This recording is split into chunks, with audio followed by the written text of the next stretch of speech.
na universidade, né?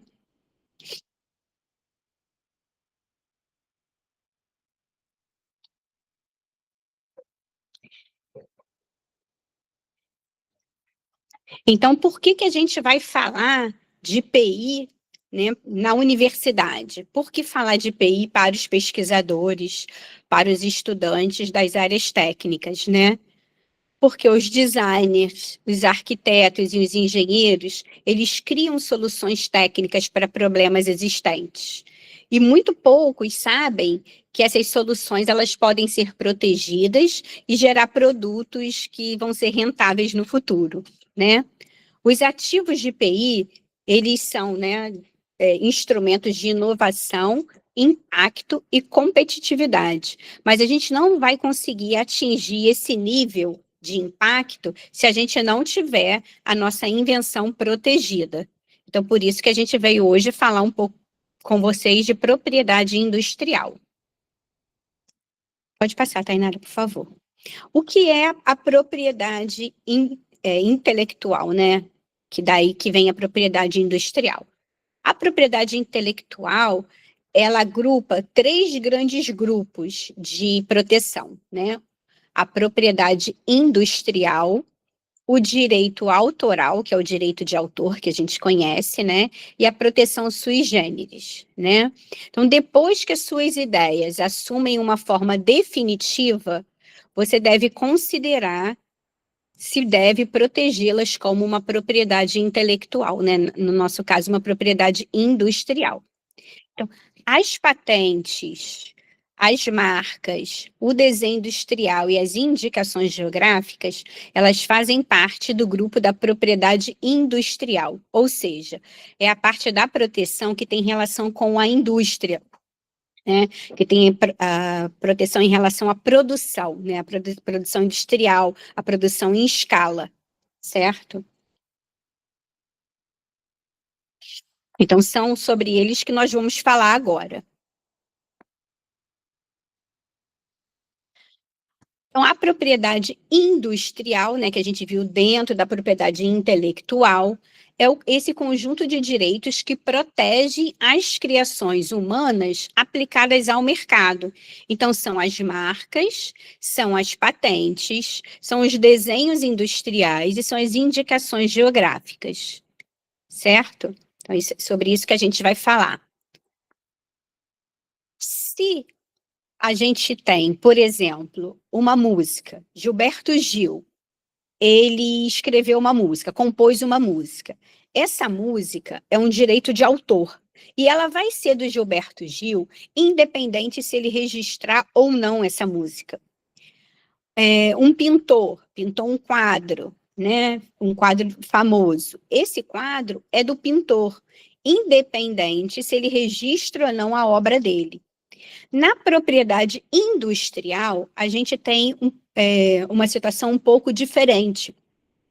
Você tem um novo design de uma cadeira, né? Você tem um novo design de um relógio. Se você não proteger esse design no INPI, esse desenho industrial, você não é dono desse design. Você criou você está usando, criou uma marca, um logotipo super bonitinho e está usando nos seus produtos. Essa marca não é sua, a não ser que você registre essa marca no INPI. Se você desenvolveu um produto, você fez um shampoo com um ativo da biodiversidade da Amazônia, né? Esse shampoo não é seu, ou seja, qualquer um pode copiar, se você não depositar a patente no INPI, né? Então, os ativos de propriedade industrial, eles só pertencem ao titular se ele depositar, se ele fizer o registro no órgão que é responsável por esse registro no Brasil, que é o INPI. Então, para a gente entender, vou fazer um pequeno resuminho, né, disso tudo que eu falei agora. Para ter a proteção da propriedade industrial, a proteção de uma marca, de um desenho industrial, de uma indicação geográfica ou de uma patente, você tem necessariamente que ir ao INPI, registrar, depositar a sua invenção, a sua marca, o seu desenho, certo? Pode passar. Obrigada. A propriedade industrial, ela vai servir como um elo entre a pesquisa, a invenção, né, a tecnologia e o mercado. Por que que isso acontece? Porque para o mercado, né, para uma fábrica, para uma indústria, colocar um, um produto no mercado, ela gasta dinheiro, ela tem que escalar aquele produto que você produziu na bancada, né? E ela não fará isso, ela não aceitará, né, fazer uma parceria com alguém que não tenha proteção, que não tenha exclusividade sobre aquilo. Então, a propriedade industrial, ela vem garantir essa exclusividade de uso, para que no futuro o requerente, né, o detentor, né, da patente, da marca, ele possa formar parcerias e isso vai gerar inovação. Essa linha, né, esse elo, esses elos que se unem, eles são muito importantes da gente entender, porque às vezes a gente quer inovação e acha que pode não proteger, certo? Mas não é isso que a gente tem visto no mundo. No mundo, a gente vê que os países que mais estão preocupados em proteger as suas invenções, ou seja, que estão mais preocupados em depositar suas patentes, em proteger os seus ativos, né, de propriedade industrial, são aqueles que conseguem inovar mais. Né? Então, esse é o ciclo que tem acontecido no mundo, é o ciclo que é o ciclo virtuoso, né? Que começa na pesquisa e termina na inovação, e esse elo é ligado pela propriedade industrial, que então vai transformar o conhecimento em uma possibilidade de investimento, e esse investimento em desenvolvimento, em inovação. Pode passar. Então, algumas regras gerais da propriedade industrial. Elas têm a necessidade de um registro ou de uma concessão, certo? Então, você tem que vir no INPI pedir esse registro, senão, como eu falei para vocês, a marca não vai ser de vocês, o desenho não vai ser de vocês, a patente, né, a invenção não vai ser de vocês. Qualquer um pode copiar livremente. Inclusive, no caso de marcas, outra pessoa pode começar a usar a sua marca e depositar a marca no INPI, e você vai ser impedido de usar a sua própria marca, né, a marca que você usa hoje. Ele tem uma validade territorial, né? Então, vale no território, vale no país, né, que você pediu. E é limitada no tempo, ou seja, não dura para sempre. A gente vai ver que no caso de patente dura 20 ou 15 anos, no caso de marca dura 15 anos, podendo estender por mais 10, e assim, e assim por diante. Antes da criação ser registrada como PI, o ideal é que você garanta que esses direitos eles não tenham sido concedidos anteriormente, né? Então, antes de você pedir uma patente, registrar uma marca, registrar um desenho industrial, é importante que você realize uma busca nas bases de dados, tanto do INPI, principalmente do INPI, né? Porque a gente está falando em termos de Brasil, mas há bases de dados internacionais gratuitas, né? Para você fazer essa pesquisa, para você, como diz aí, né? Não ficar reinventando a roda, né? Então, há um grande acervo de propriedade industrial, né, no INPI mesmo tem um acervo nacional, né, desse banco de dados, onde você pode pesquisar antes de depositar ou registrar o seu ativo de IPI.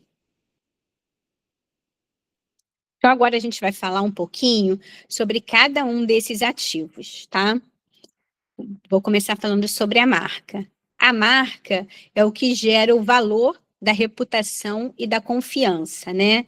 Os empreendedores perdem oportunidades por não protegerem as suas marcas. A marca, se a gente for pensar num corpo, né? a marca seria o rosto, né?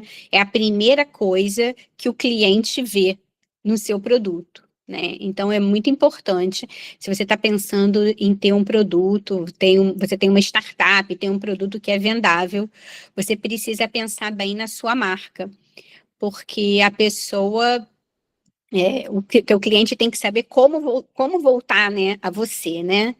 Ele vai conseguir com a marca, ele vai conseguir distinguir, né? Pode passar, por favor, Tainara. Ele vai conseguir identificar o seu produto numa prateleira, né? Ele sabe que aquela é a marca. Ele vai conseguir distinguir o seu produto, né? Ele vai escolher você, porque você tem uma marca forte, né? Uma marca que tá demonstrando eficiência. A marca também pode gerar reconhecimento, né? Como seu cliente vai te encontrar novamente e transmitir confiança e valores, né? Então, as marcas podem transmitir esses valores de biosustentabilidade, de preocupação com a natureza, de preocupação com os seres humanos, né? Então, as marcas, além de tudo, podem trazer essa confiança, né, do consumidor. Então, os consumidores podem ser conscientes e escolher a sua marca, porque ela transmite um valor que está de acordo com o valor deles, né? Quais são os tipos de marca que nós temos? Nós temos marcas nominativas, que são marcas apenas do nome, por exemplo, Havaianas, né? É um nome que você já sabe, só de falar o nome você já sabe ao que se refere. Temos as marcas figurativas, que são marcas que são apenas a figura, né? Então, se você vê uma maçãzinha desse tipo, a gente nem precisa dizer sobre o que ela representa, né? É a marca da Apple. Se a gente vê essa concha, você já logo remete a Shell, né? As marcas, elas formam uma identidade, elas formam tem uma característica que fica subliminar com a gente, né? Uma característica que fica inerente, né? Então, você vê, a gente só de olhar, a gente já sabe que é a marca do Rock in Rio. É uma marca mista que mistura lá o planeta com a guitarra, que é uma figura, com o nome, né? Além disso, a marca pode ser tridimensional, como, por exemplo, o formato da garrafa da Coca-Cola. Além de ser um design, né? Ela se tornou uma marca da Coca-Cola, né? Então você viu esse tipo de garrafa, você já sabe que é uma garrafa de Coca-Cola, não precisa nem ter o rótulo, né? Que você já sabe que se refere a ela. Então a marca serve para isso, para distinguir o seu produto e para trazer uma referência para ele. E por que que a gente vai registrar uma marca, né? Porque você tendo uma marca, você vai ter a exclusividade de usá-la no território nacional, não vai poder usar essa marca no Brasil, né? Ela vai evitar que terceiros usem um nome igual ao seu e que causem uma confusão para o seu cliente, né? Vai permitir também no futuro, você tem uma boa marca, uma marca forte, uma marca bonita, mas o seu produto não vingou, a sua empresa não vingou. Você pode sim licenciar e vender, franquear a sua marca, é um ativo, né? Aumenta o valor do mercado da sua empresa. A gente sabe, né, que muitas marcas valem mais do que a própria empresa, né?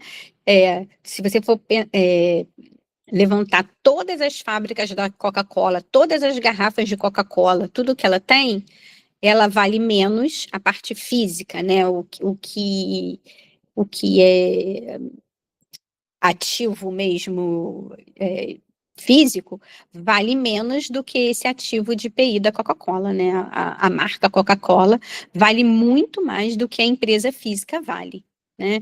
Então, eu coloquei uns exemplos, né, de marcas que são marcas reconhecidas, né? Que a gente chama até o produto pelo nome da marca, né? A gente nem fala, por exemplo, farinha, amido de milho, né? A gente vai falar maisena, né? A gente já tem essa tendência. Lâmina de barbear, a gente já fala Gillette, né? Já tem esse nome que é o nome da marca acoplado ao nome do produto, né, de tão forte que é a marca. Aí trouxe ainda mais uma vez aqui o chamariz para quem não registra não é o dono, né, então por que registrar sua marca? Então, assim que você começar a pensar em ter uma empresa, que você tiver um produto forte, um produto que você acredita nesse produto, que você vai vender no mercado, você deve pensar em registrar a marca no INPI, certo? Agora a gente vai falar um pouquinho sobre as indicações geográficas, né? As indicações geográficas, elas marcam a origem e qualidade dos produtos e regionais. Já que a gente está falando assim num corpo, né? Que eu comecei a falar sobre essa ideia, né? Quando eu falei de marca, que parece que a marca seria o rosto, a indicação geográfica, vamos pensar que seria o sobrenome da pessoa, né? É que mostra que ela tem uma origem, mostra que aquela pessoa tem uma ancestralidade, né? Mostra que ela não veio do nada, né? Então, assim, quando você fala o seu sobrenome, a pessoa fala, conheci seu avô, né? Então, a indicação geográfica é mais ou menos isso. É um reconhecimento para um território, para um produto, para uma comunidade, que ela faz um produto que tem um reconhecimento daquela região, que vai ter um reconhecimento depois que ela adquirir a indicação geográfica, um reconhecimento nacional, né? Então, a indicação geográfica é um sinal, pode passar, por favor, que comunica que certa região se especializou e tem capacidade de produzir um artigo diferenciado e de excelência, né? Então, a pessoa que tem uma indicação geográfica, uma comunidade, né, que tem uma indicação geográfica, uma associação, ela mostra, né, ela deposita no INPI um passo a passo como produz aqui, vamos supor, uma indicação geográfica de um queijo, né, queijo do Marajó. Então, eles têm lá no INPI um passo a passo como que produz aquele queijo, quais especificações que tem que ter. Então, todo mundo que usa esse selo, todo mundo que é daquela comunidade, né, todo mundo que é daquela área, daquela região, que produz o queijo, e vai usar esse selo, tem que seguir aquele padrão rigoroso de qualidade, né? Então, ele acaba sendo reconhecido no país e até fora do país, né? A gente tem exemplos de reconhecimento de produtos brasileiros fora do Brasil, fora do país, né? Inclusive Vale dos Vinhedos e muitos, muitos lugares que são muito reconhecidos, né? Então, valoriza a origem e a reputação do local, né? Tem qualidades únicas do produto, que só são daquele jeito por causa daquele solo, por causa daquela área, né? Agrega valor econômico e competitividade, né? A gente tem visto aí muitos exemplos, muitos depoimentos de pessoas que participam, né, desses projetos de comunidades, de associações que conseguiram uma indicação geográfica dos seus produtos e os produtos reconhecimento, né? Gera um desenvolvimento territorial e inclusão, né? Então preserva, né, essa cultura, essa ancestralidade sobre os produtos, né? E os tipos de indicação geográfica, né? A gente pode ter indicação geográfica do tipo denominação de origem ou indicação de procedência. Na denominação de origem, as qualidades do produto estão atreladas à região, tá? E na indicação de procedência, a região já é famosa por produzir aquele produto, né? Então, o queijo do Marajó, já é muito conhecido naquela região, esse queijo, né? E quando a gente concede uma indicação de origem, aquele produto só conseguiria ser fabricado naquele local, porque aquela região tem características peculiares que trazem diferenciação para o produto que ele vende. Agora a gente vai falar um pouquinho sobre desenho industrial. O desenho industrial é a proteção da forma ornamental. Então, a gente pensando de novo no corpo, né? A gente viu que a marca é o rosto, a indicação geográfica é o sobrenome, né, da pessoa, e o desenho industrial, eu diria que é o formato do corpo, né? Então, se você tá mais em dia com o shape, se você tá fazendo a sua academia e tá com um corpo bonito, o que que vai acontecer? Vai ser mais provável que você seja escolhido, né? Assim, então todo mundo quer ficar com um corpo bonito, todo mundo frequentando a academia, lógico, além da saúde, né? Mas para ficar com aquele corpo bonito e ser escolhido, né? Quando você vê, aquele ali é o mais bonito, então eu vou escolher aquele. Então é a mesma coisa, acontece com o desenho industrial, né? O desenho industrial é o formato do produto. Quando está na prateleira, o consumidor, ele vai escolher não só de acordo com a razão, né? Uma parte da nossa escolha passa pela razão, claro, mas a gente sabe que a maioria se a gente for pensar a quantidade de porcentagem, né, que a gente escolhe com a emoção, né, que a gente escolhe com o impulso, é muito maior, né? Então, aquele nosso primeiro impulso de compra tem a ver com o formato, se a gente acha aquilo bonito ou não, né? Então, eu trouxe aqui o relógio, que a gente sabe, de relógios caríssimos, que são idênticos a outros, né? Inclusive, empresas que abrem um relógio, fazem um relógio idêntico, né, ao relógio de marca e desenho famoso, mas o outro vale mais pelo design, né? Vale mais pelo formato. Então, é, o desenho industrial, ele traz isso, ele traz essa forma ornamental e traz essa diferenciação para o produto, né? O desenho industrial, ele vincula, então, a inovação, a tecnologia, pesquisa, negócios e clientes para fornecer novo valor e vantagem competitiva nas esferas econômica, social e ambiental, né? Aqui eu trouxe os passos, tá? Quando você vai implementar um novo design, né? Então, primeiro você vai entender e observar o ambiente, né? Vai sintetizar, vai traduzir suas descobertas em oportunidades de projeto, vai visualizar, né? Vai criar experiências visíveis, tangíveis, vai fazer um protótipo, vai avaliar esse protótipo, vai melhorar com ideias do projeto e vai implementar esse projeto, né, para resolver problemas de identificação. Então, na verdade, o design, ele é um projeto, né? O desenho industrial é um projeto. Pode passar.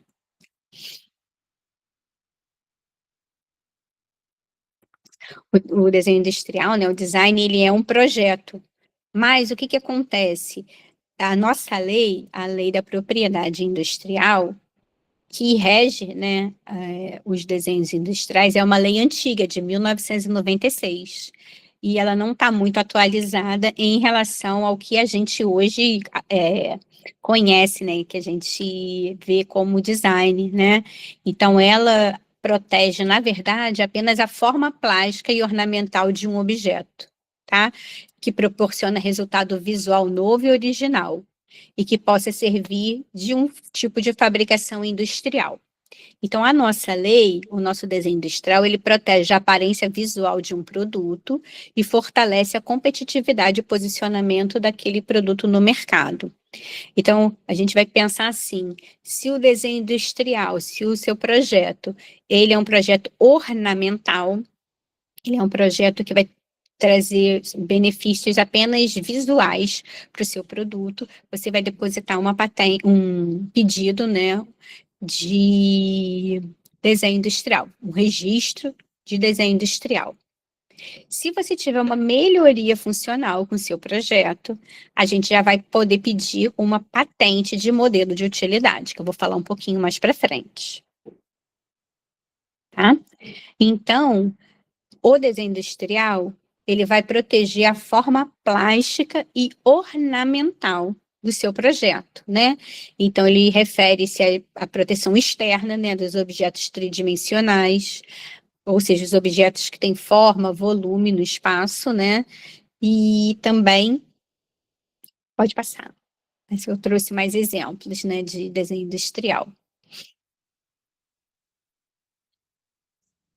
Então, além dessa forma tridimensional, ele protege também, né, as formas bidimensionais, né, que é o conjunto de ornamentação de linhas e cores, que Um quadro, ele não pode ser protegido por propriedade industrial, mas está vendo a estampa do quadro na sandália já pode ser protegido, né? É o conjunto aí já pode ser protegido. E por que registrar um desenho industrial? De novo, porque quem não registra não é dono, né? Mas você vai ter uma exclusividade sobre a aparência do produto. Ele vai agregar valor comercial e diferenciação ao seu produto e vai trazer possibilidade de licenciamento, né? E segurança jurídica para você poder investir no mercado. Então, é muito importante também, se você tem designs, bons designs que você acredita, né? Bons desenhos, é importante que você faça o registro no INPI para garantir que seja seu, né? Que aquele desenho seja seu. Quais são os requisitos legais de você ter uma proteção por desenho industrial, né? Ele tem que ser um aspecto ornamental, ele tem que ter novidade, ou seja, tem que ter novo, não pode ser conhecido, não pode ser algo que alguém já inventou, né? Alguém já fez aquele desenho, tem que ser totalmente original também, tem que ter uma aparência singular, tem que ser de configuração externa. O desenho industrial, a gente não dá desenho industrial para configurações internas, para projetos internos, só externos, né? E ele tem que poder ser fabricado na indústria. Então, tem que poder escalar para você conseguir esse desenho.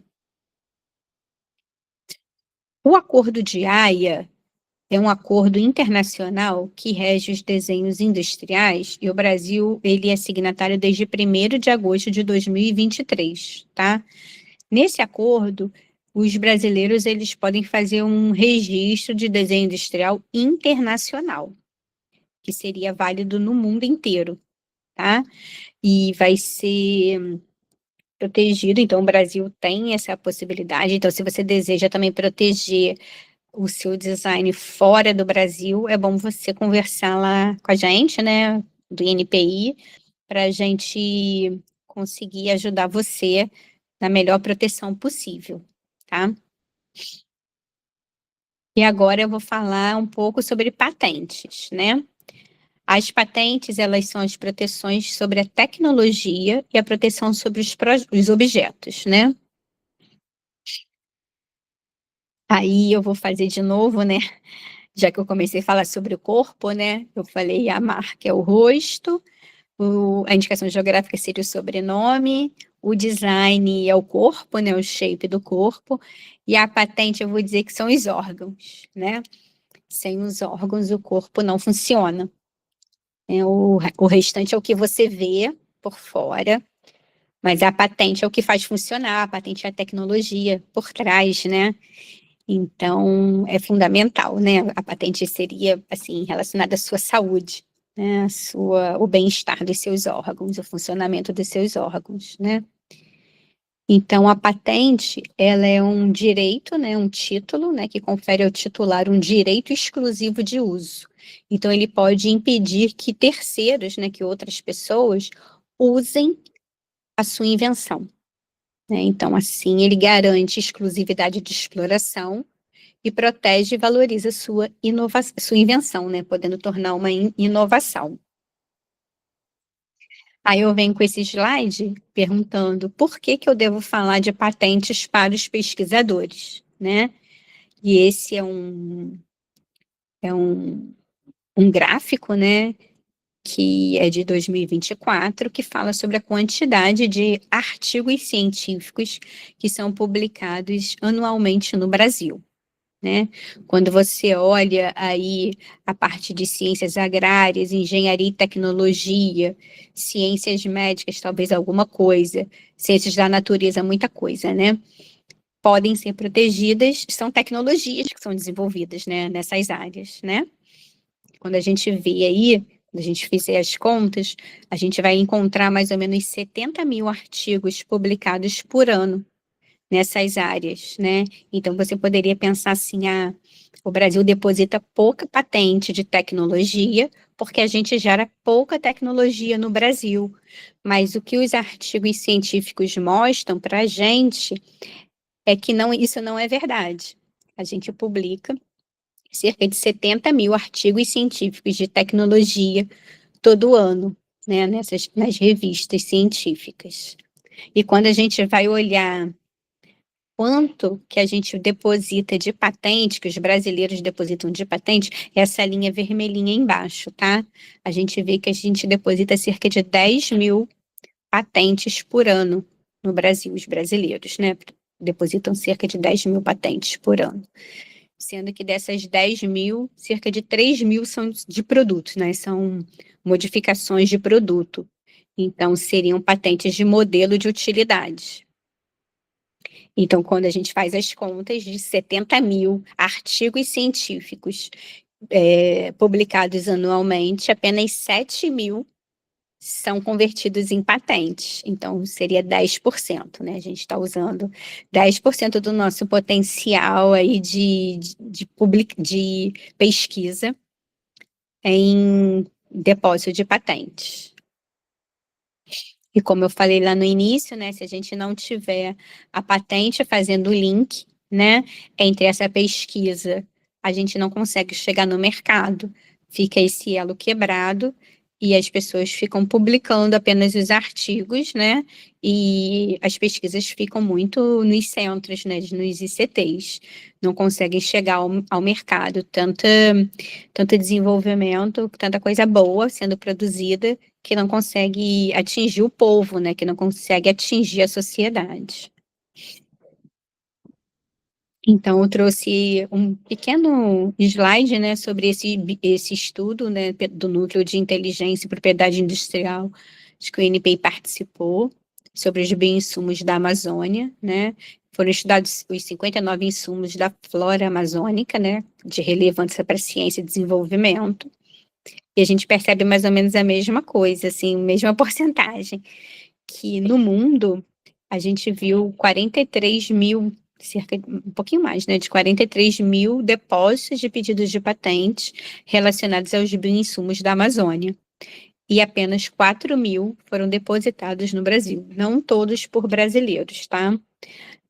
Mas só depositados no Brasil. Então, de tudo que é pesquisado e depositado no tudo de pedido de patente relacionado a bioinsumos da Amazônia, apenas 10% são depositados no Brasil. Eu trago também esse gráfico aí ao lado, para a gente ver como é espantosa a participação do mundo em relação a gente, né? A gente está crescendo também, né? A gente, essa partezinha verde aí do gráfico, do número de depósitos de pedido de patente, só relacionados aos bioinsumos da Amazônia, tá, gente? E essa parte laranja é a parte que o mundo tem protegido. Então, o mundo tem apostado nos bioinsumos da Amazônia como um potencial, né, de tecnologia para futura inovação. E o nosso crescimento também tem acontecido, mas de uma forma bem mais discreta. Então, assim, é para alertar que nós temos um potencial que não está sendo usado, né? Ou que poderia estar sendo melhor utilizado. Aí, quando a gente compara com açaí, né, que a gente tem certeza que é o nosso, né, a quantidade de depósitos de açaí no mundo, por outros países, né, e aqui no Brasil, né? Então, aqui no Brasil, o Brasil fica em terceiro lugar, né? E os Estados Unidos e a China ficam antes da gente, mesmo açaí sendo nosso, né? Então, mais para trazer esse alerta mesmo, né, de que outros estão pesquisando mais as nossas coisas, na verdade não pesquisando, depositando patente, mais do que a gente, né? A gente pesquisa e acaba não transformando isso em proteção, para no futuro se tornar inovação, né? Então, a patente, como a gente já viu, né, ela é uma proteção temporal da invenção, né? A pessoa que tem uma patente, ela tem um direito de exclusividade de uso, né? Essa exclusividade, ela atrai investimentos, facilita as parcerias público-privada, né? Além disso, é um indicador de inovação. Então, as empresas que são consideradas inovadoras e têm até mais valor, né, na Bolsa de Valores, elas são empresas que detêm maior número de patentes, tá? Então, serve como indicador de inovação não só das empresas, como também dos estados, dos países e tudo, né? E é também um reconhecimento para o inventor e para a empresa, né? Então, quando você deposita uma patente, se você for o primeiro a depositar aquela patente sobre aquela tecnologia, ninguém vai dizer que não é sua, né? Aí eu gosto de contar o caso de Santos Dumont, né? Que até hoje fica aquela dúvida se foi ele mesmo que inventou o avião, né? Se ele tivesse logo depositado a patente, ninguém teria dúvida, né? Como foi aqueles irmãos Wright, né, que depositaram a primeira patente do avião, até muito parecida com o avião de Santos Dumont, não teria pairado essa dúvida, né? E hoje, até hoje, a gente discute se foi Santos Dumont, se não foi, né? A gente acredita que foi, mas assim, esse reconhecimento mundial fica uma coisa meio duvidosa, né? Então, com a patente, o professor, que é o pesquisador, né, daquela área, os alunos, que também podem ser considerados lá na invenção como inventores, eles vão ter esse reconhecimento para a posteridade, o nome deles vai ficar, assim como um artigo científico. Na patente também fica o nome das pessoas que inventaram, né? Além disso, a patente ela cumpre uma função social muito importante, que é uma função social de fonte de informação tecnológica. O que que é isso? A patente ela tem uma parte dela que chama o relatório descritivo, que é intensiva em conhecimento, é intensiva em informações. Né? E toda essa informação, ela é obrigatoriamente tornada pública. Então, os países, os centros de pesquisa, toda a sociedade, ela tem acesso a essa informação. E a partir dessa informação, ela pode propor modificações, ela pode propor avanços na tecnologia, né? Então, a patente, ela tem esse potencial, né, de desenvolver mais rapidamente a tecnologia, a inovação, né, da sociedade. E é um estímulo, com isso é um estímulo, né? Quando você sabe quando o seu concorrente, o que que seu concorrente está fazendo, você vai olhar, né, direitinho o que ele está fazendo e vai propor mudanças, vai propor melhorias, né? Então, vai um sabendo o que o outro fez, propondo coisas melhores, né? A partir de toda essa informação que é gerada, né, pelas patentes, né, e essas informações, elas ficam no banco de dados, né, mundiais, né, tem diversos bancos de dados, inclusive no Brasil tem o banco de dados dos pedidos do Brasil, como eu já tinha explicado para vocês. A partir desse banco de dados, a gente pode fazer uma prospecção das informações tecnológicas, né? Ah, você quer saber qual é o país que mais produz, como é que está a tecnologia? Vamos dar um exemplo assim, como que está a tecnologia de biocombustíveis no mundo, né? Vamos supor que o Brasil decida investir em biocombustíveis, né, que a gente sabe que é uma realidade, e agora ele tem que avaliar para que lado que ele vai? Que tipo de biocombustível outros países estão investindo? Que tipo de quem são, né? Os principais atores na produção de biocombustíveis, na pesquisa de biocombustíveis, né? Então, ele vai poder extrair desses bancos de dados toda essa informação e fazer uma prospecção tecnológica, tá? Então, a prospecção tecnológica, ela vai transformar toda essa informação que vem das patentes em conhecimento. Então, a partir daí, você vai conseguir traçar um mapa, vai poder fazer um mapeamento da tecnologia, certo? Para saber aonde você deve investir, que tipo de, que tipo de estrutura você tem que ter, quais são os campos da tecnologia que mais estão sendo investidos, etc. E os governos, os tomadores de decisão, utilizam-se dessa informação para a tomada de decisão, né, dos seus países, dos seus estados, dos seus centros de pesquisa, né? Então, você, no centro de pesquisa, vai colocar para área, uma área que mais tem tendência de investimento no mundo para o seu grupo de pesquisadores avançarem naquela área, né? Então, é muito importante a patente também nesse sentido. Então, o documento de patente, né? Eu já falei sobre o relatório descritivo, né? Que tem muita informação, mas além disso, ele tem os dados bibliográficos, é onde tem o nome dos inventores, o nome dos requerentes, onde a gente consegue ver até identificar, né, quem que está investindo naquela tecnologia. Uma empresa pode saber, né, quem é o inventor e querer convidar aquele inventor para trabalhar na sua empresa, e assim, né. O quadro reivindicatório é a parte que vale juridicamente, é onde define qual é a invenção, para depois, se você tiver um problema, né, de alguém copiando, né? Alguém querendo fazer uma pirataria do seu produto e tudo, você poder brigar na justiça, né? E pode ter desenhos e listagem de sequência, vai depender da área que é a sua patente. O relatório descritivo, eu trouxe aqui uma carinha, né, de um relatório descritivo, até de uma composição alimentícia de barra de cereal de açaí, para você ter uma ideia de como é que é.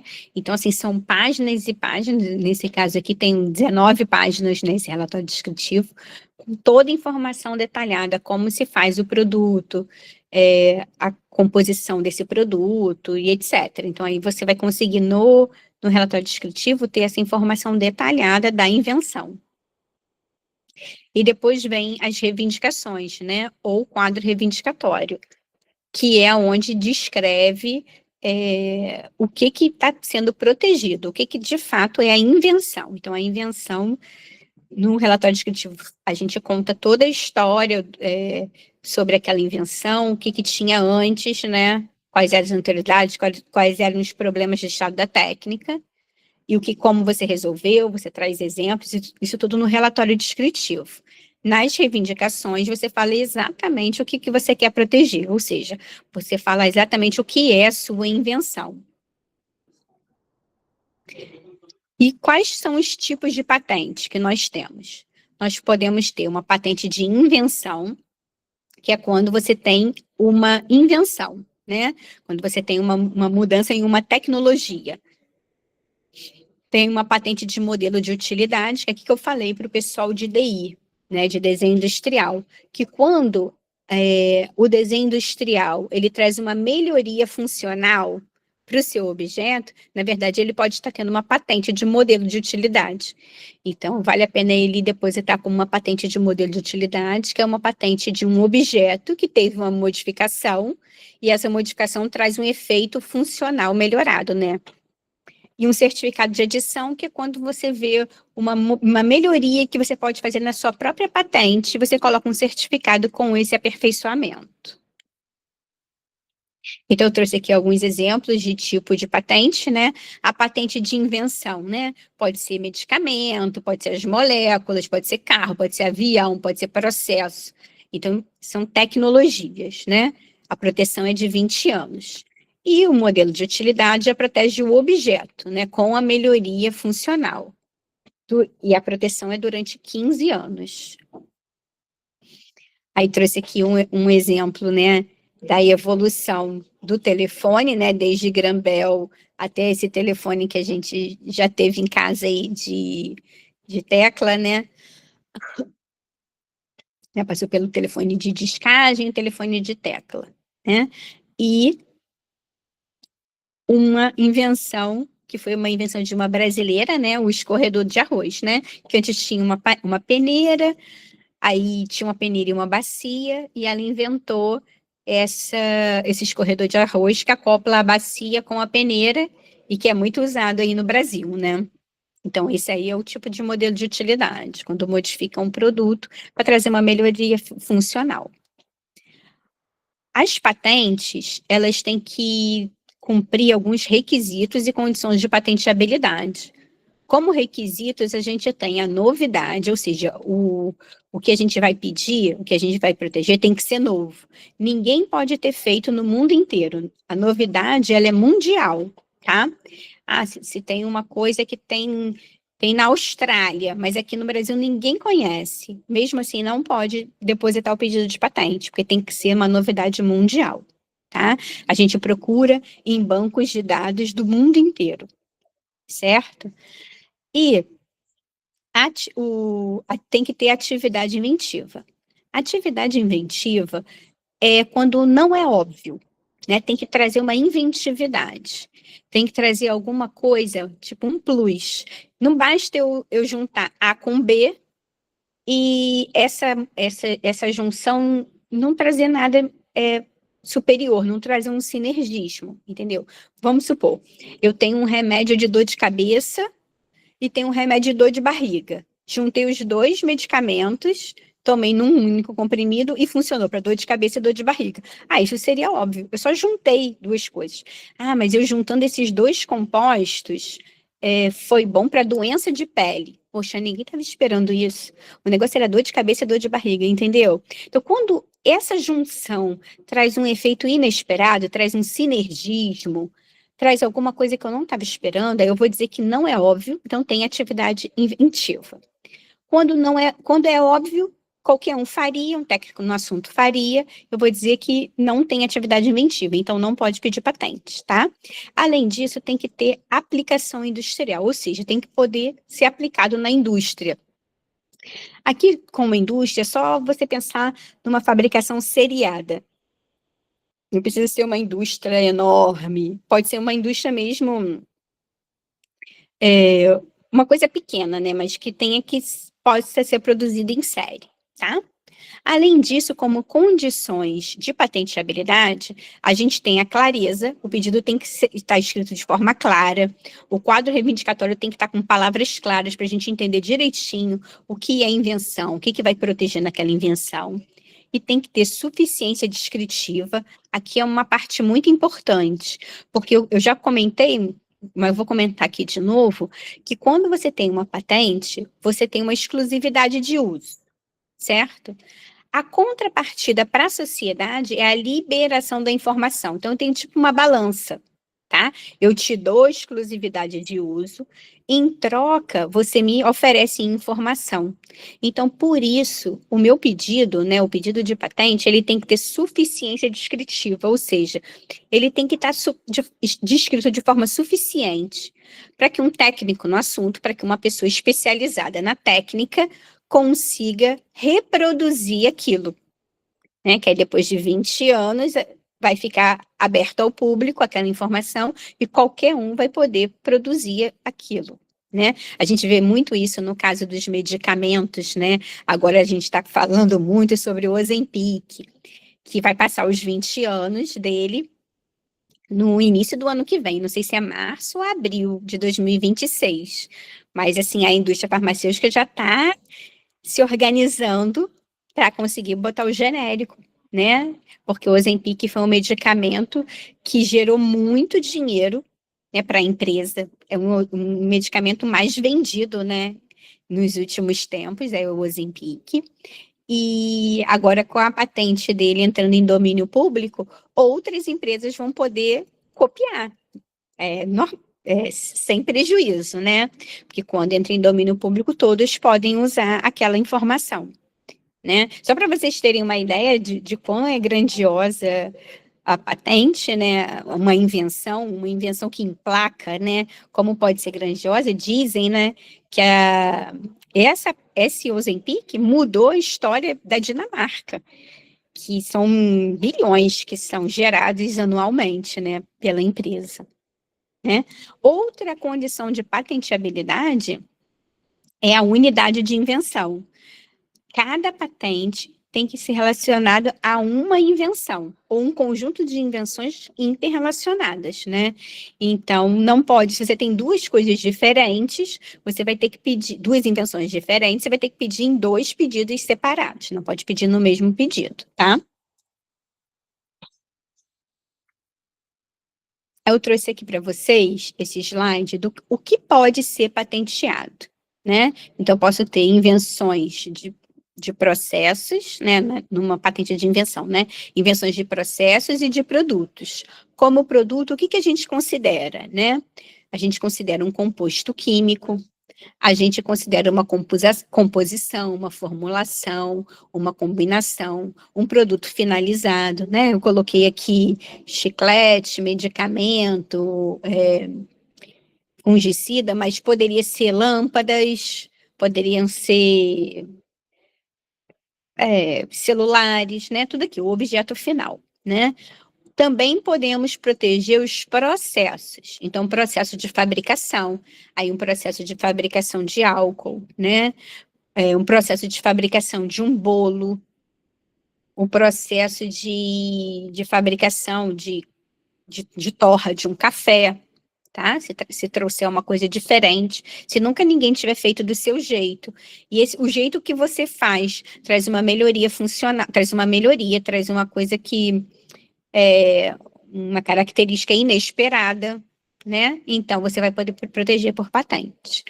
E o uso e o método também, você vai poder proteger, usar para aí para pulverizar, né? Usar seu produto e tudo, você vai conseguir proteger também. Além disso, eu trouxe aqui para vocês o que não pode ser patenteado, né? Então, meras descobertas, métodos matemáticos, concepções abstratas, né? Criações estéticas, programas de computador em si. Essa parte de programas de computador e criação estética, isso vai ser patenteado por direito, desculpa, patenteado, isso vai ser protegido por direito de autor, aí não é mais propriedade industrial, né? Então, para você ter uma ideia do que não pode. O todo ou parte de seres vivos, a gente não pode patentear. Então, um extrato de planta, eu não posso patentear. Eu posso patentear um sabonete ou um shampoo que utilize o extrato da planta, tá? Eu não posso patentear nada que tenha semelhança natural, né? Que tenha um semelhante, um idêntico natural. Por exemplo, a produção de insulina na indústria, ela é uma produção sintética. A insulina humana é sintetizada na indústria e é distribuída como medicamento, né? É vendida como medicamento. A insulina, como ela é igualzinha à insulina que existe na natureza, a insulina que é produzida pelo ser humano, ela não pode ser patenteada, tá? Mas o processo de fabricação dessa insulina pode ser patenteado.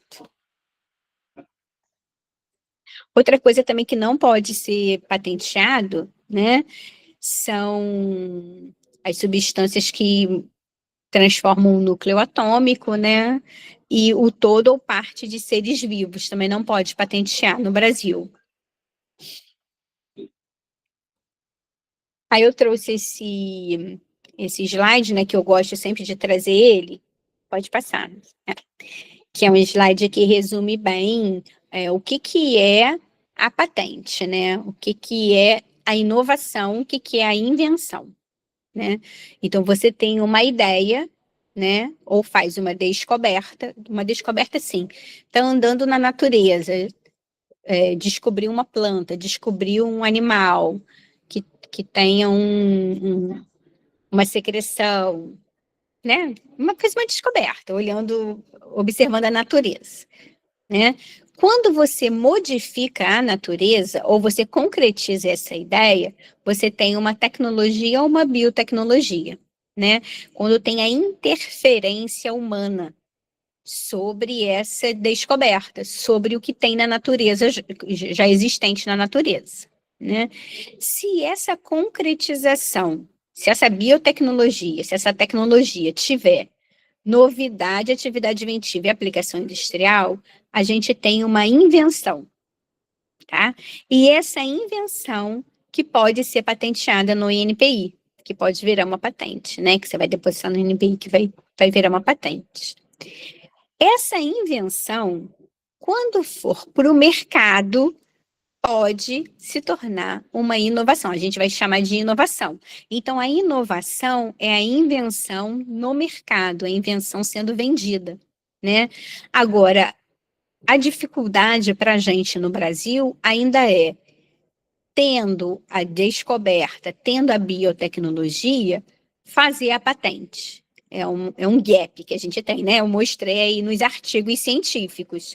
A gente tem as tecnologias, mas a gente não tem apostado que que fazer a patente disso vai trazer benefício para a gente, para o nosso laboratório, para a nossa sociedade, para a nossa comunidade, para a nossa universidade. A gente ainda não conseguiu, como é que eu vou dizer, ver nisso um valor fundamental, né? Então, por isso que a gente tenta fazer essa disseminação para ver se as pessoas entendam, né, que isso é um potencial que a gente está deixando perder, né? E outro gap, né, outro passo importante que a gente também tem que dar atenção é, uma vez tendo essa patente, normalmente quem está no Instituto, né, de Ciência e Tecnologia, no ICT, ele não é dono de uma fábrica, né? Ou às vezes nem é dono de uma startup, né? Então, como ele vai transformar essa patente em produto rentável? Então, normalmente, os professores, os pesquisadores, eles transferem essa tecnologia, né? Através de licenciamento, que é quando a pessoa aluga a patente para outra empresa, para a outra empresa poder produzir, ou cessão, que é quando a pessoa vende o direito de patente para outro, né? Sempre com acordos comerciais, sempre tudo muito bem documentado, sempre assim com a ajuda, né, dos núcleos aí de inovação, né, da empresa,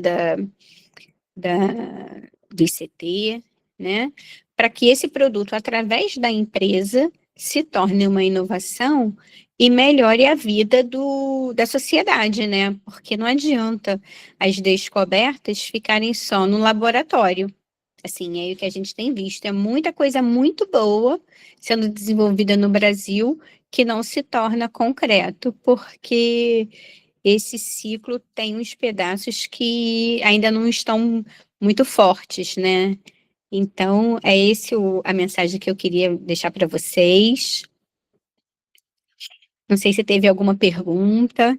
Queria agradecer a oportunidade de eu estar aqui falando para vocês. Espero assim que no futuro a gente faça novas parcerias para fazer mais cursos juntos, tá bom? Aí quem puder contribuir aí com opinião, eu agradeço.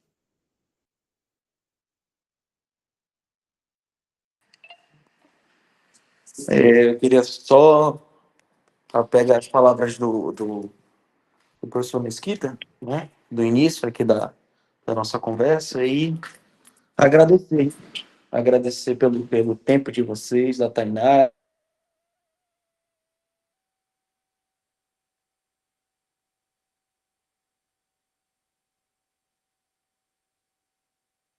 Ele caiu, Tainá? Ah, Eu acho que sim. Mas a gente tem uma pergunta aqui.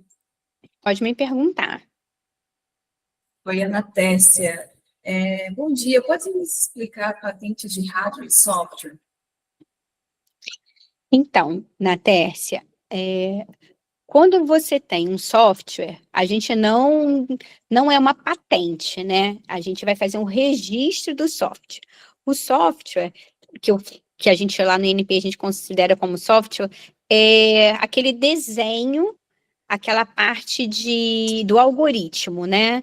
De como da programação, né? Então, você vai conseguir registrar no NPI como software. Isso é muito simples. Em 3 dias você já tem esse número do registro feito. É um registro muito fácil. E, na verdade, o NPI ele não analisa o seu algoritmo. Ele só deixa lá guardado. Caso você tenha alguma contestação judicial, você vai lá e pega, sabe? É assim que é. O que pode ser protegido por patente é um produto, uma máquina que usa esse software. Entendeu? Que a gente fala que são invenções incrementadas por programa de computador. Aí você pode, entendeu? E o hardware, eu não entendo, assim, tipo um computador, a máquina a gente protege, tá? Não sei se é isso que você está perguntando sobre isso. Ah, tá bom, obrigada. Então é isso mesmo. Máquina é o que é de mais tecnologia, né? Tipo assim, você tem um celular, isso tudo é protegido. Eu até mostrei aqui, né, a capinha do celular, a foto do celular, né? Para você ver que tem proteção.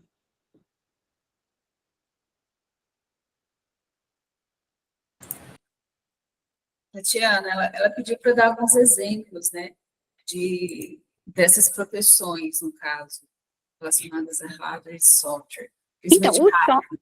o software foi como eu falei, você vai pegar o seu programa e você vai ter um passo a passo no site do NPI, qualquer coisa. Eu acho que era melhor ela escrever para a gente, que aí eu mando para ela o passo a passo, né?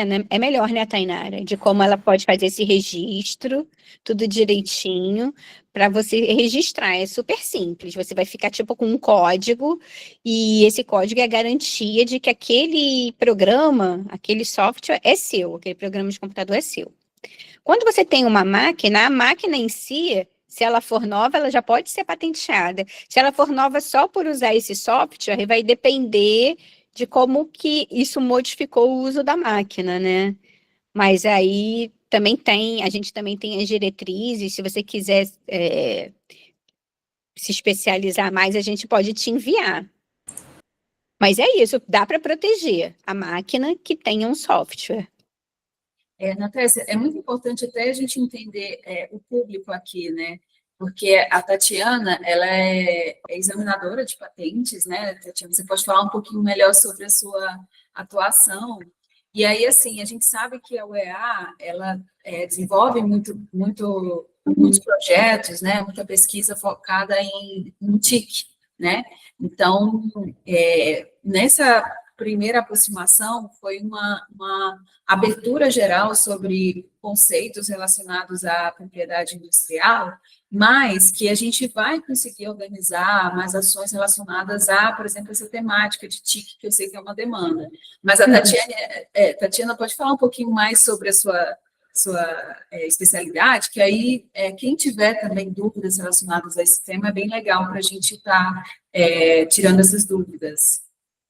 Como a Tainara falou, o nosso objetivo aqui é esse primeiro contato, né, com vocês, para no futuro a gente fazer cursos mais especializados, tá? É o nosso desejo. Eu sou mais da área de fármacos, de tá? De biotecnologia e tudo, né? Eu sou engenheira química. Aí eu trabalho como examinadora de patentes já há 20 anos no INPI.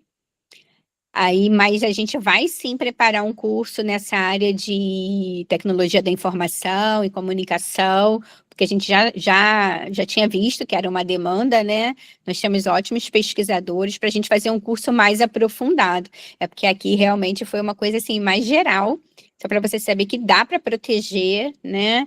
Que tem como proteger. A gente pode até enviar para você o passo a passo.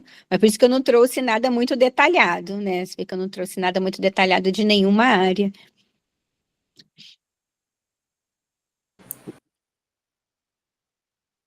Tá, gente? Eu acredito que então é isso. Meu celular descarregou e acabou dando essa travada aí. Mas eu queria agradecer novamente a Tatiana, a Tainara, por estar aqui Obrigada. presente, se dispuseram numa sexta-feira, pegar um pouco dessa hora para nos ajudar, né, aqui enquanto EA, aos pesquisadores terem uma noção do que é o básico, do que a gente pode proteger ou não, né? Então, quero informar a todos aqui que vão ter novidades, né? Tá aqui pela frente, a gente vai manter essa parceria com o INPI e com certeza vai lograr bastante êxito, né? Gostaria de novamente agradecer aqui a Tatiana e a Tainara e também a todos que participaram, né? Tiveram tempo aqui, que com certeza isso agregou um conhecimento a todos. Um bom dia, viu, pessoal? Bom dia, obrigada. Tchau, obrigada, gente. Prazer. Qualquer coisa, coins.n@inp.gov.br. É o nosso escritório aqui no Manaus, que fica aqui no CBA, no Espaço Inovação, tá bom? Obrigada e um bom dia e uma ótima sexta-feira e final de semana.